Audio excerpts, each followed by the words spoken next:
Tokusatsu, a term that rolls off the tongue, means special effects in Japanese. But it represents so much more than just visual tricks. It's a legacy. It's not just special effects, it's a cultural phenomenon, a vibrant tapestry woven with imagination and ingenuity. It's a world of heroes, monsters, and epic battles that capture the imagination. These shows were once simple, colorful adventures crafted specifically for kids, offering an escape into fantastical realms. They were also teaching valuable lessons about courage, the importance of friendship, and standing up for what's right.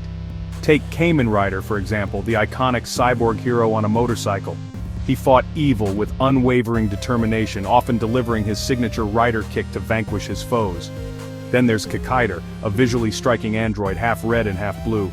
He constantly struggled with his own morality, grappling with what it truly meant to be human.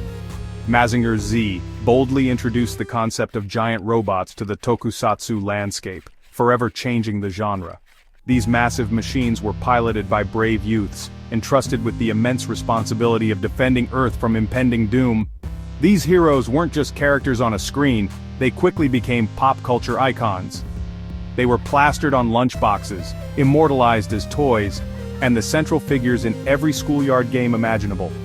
The formula for these shows was clear and consistent. Each week brought a new outlandish monster, a heroic transformation sequence filled with dazzling effects, and a spectacular, triumphant victory for our heroes. In these early shows, good and evil were clearly defined, presented in stark black and white. Violence was stylized and theatrical, never truly brutal or graphic. Kids everywhere eagerly mimicked their favorite heroes' transformation poses, all dreaming of one day saving the day themselves. The spectacle was undeniably thrilling, but always presented in a way that felt safe and appropriate for children, a world where justice invariably prevailed, offering a comforting sense of order. But as the audience grew up, their tastes began to evolve. So did their hunger for something darker, more nuanced, and far more complex than the simple morality tales of their childhood. The long-held idea of pure, unadulterated heroism was about to be challenged and redefined, setting the stage for a new era of tokusatsu, one that would grapple with more mature themes and complex characters.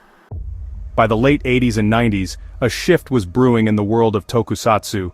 The landscape of Japanese entertainment was evolving, and audiences were craving something different. The kids who loved tokusatsu, who grew up on the colorful heroes and straightforward narratives, wanted more grit and realism. They were ready to explore darker themes and more complex characters. Enter V-Cinema, direct-to-video movies free from TV rules, offering a new avenue for creative expression. These films started exploring darker topics, pushing boundaries, and showcasing graphic violence that wouldn't be allowed on television. ShinKamenRider, Prologue, a prime example of this shift. It made the hero a sad, monster-like figure, a far cry from the clean-cut heroes of the past. This new iteration of ShinKamenRider was burdened by his powers, a creature of science and sorrow. Cyber Ninja brought robot warriors and bloody fights to the screen, showcasing intense action sequences and a level of brutality unseen before in the genre. These weren't lunchbox heroes, they were troubled, unsure about right and wrong, and often more like bad guys. Morality became blurred, and the lines between hero and villain became increasingly indistinct. The Guyver Bio Booster armor mixed a young man with alien armor, leading to raw, violent battles. The transformation sequences were grotesque, the combat was visceral, and the stakes were higher than ever. Hakaider, once a bad guy, became a hero fighting against a world without feelings. His journey was one of redemption, a testament to the idea that even the most villainous characters can find a path to heroism. The mood changed. Rainy nights, weird costumes, and scary body horror bad guys replaced the old bright hope. The innocence of classic tokusatsu was gone, replaced by a sense of unease and dread. Hardcore tokusatsu wasn't afraid to upset or shock, showing a more cynical world for grown-ups. It was a reflection of the changing times, a darker, more complex world that demanded a new kind of hero. Where did this darkness, this unsettling atmosphere truly come from? What were the key influences that shaped this shift towards darker themes? Anime's OVA boom of the 80s played a huge role in this transformation. It was a pivotal moment for the industry, a time of experimentation and pushing boundaries. OVAs, original video animations, made specifically for the burgeoning home video market, broke free from the established TV rules and regulations.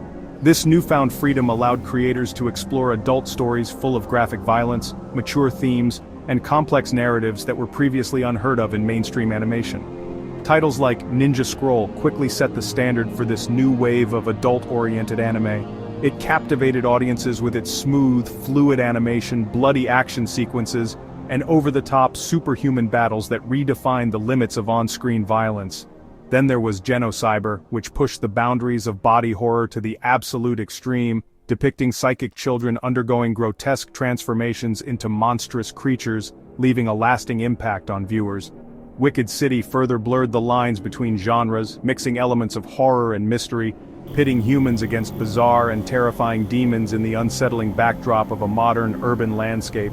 These OVAs collectively proved that there was a significant and growing market demand for dark, complex, visually shocking stories that challenged the status quo and pushed the boundaries of animation. Live-action creators, always seeking inspiration, took careful note of this trend. And soon, movies like Zeirum and The Guyver emerged, borrowing heavily from the OVA style, incorporating extreme violence and grotesque monster designs into their narratives.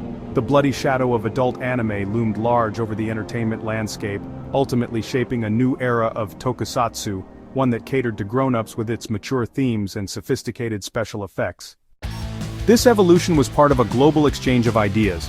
Japanese creators got ideas from American action movies like The Terminator and Predator, dark, violent, and visually amazing. Hakaider was like the unstoppable robot from Terminator, while Zeirum's alien hunter looked like Predator. Special effects and suit acting reached new levels to match Hollywood's spectacle. Hong Kong movies joined in. The story of Ricky O brought over-the-top gore and martial arts to live-action comic book adaptations. This mix of American sci-fi, Japanese monsters, and Hong Kong action created a perfect storm, fueling the hardcore tokusatsu movement and making it known around the world. Hardcore tokusatsu's influence exploded into video games. Games like Genpei Tomaden and Hagan. The final conflict brought dark heroes and weird enemies to arcades and game consoles. Tekken's Yoshimitsu, a robot ninja, is pure tokusatsu spirit in digital form. Even wrestling games give a nod to the genre, with characters inspired by anime and real-life heroes. The Garo series, with its armored hero fighting demons, carries the torch into modern times. From TV to film to games, the spirit of tokusatsu keeps changing, proving that heroes, monsters, and special effects never go out of style.